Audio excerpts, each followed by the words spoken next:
Hello guys, ito na naman tayo. Nasa gitna na tayo ng mga bugang, mga damo, kung saan ay pwedeng tumira yung mga ahas, tigre, lion, gagamba.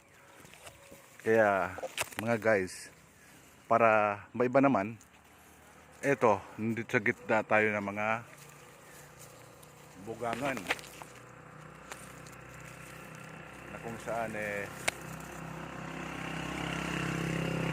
maraming pwedeng tumira dito.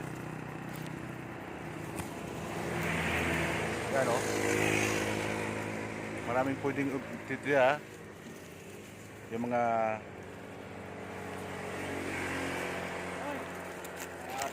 hi, exercise. Yun, marami tayong makita sa gusto rin natin na pumunta sa gitna ng bugangan, mga damuhan. Hindi natin kayang pumunta din sa gitna kasi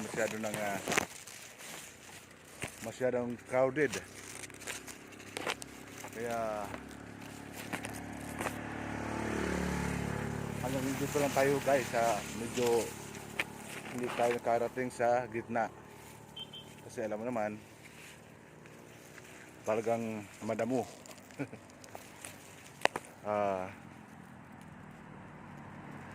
Yun lang guys. Thanks for watching. God bless us all. Salamat po.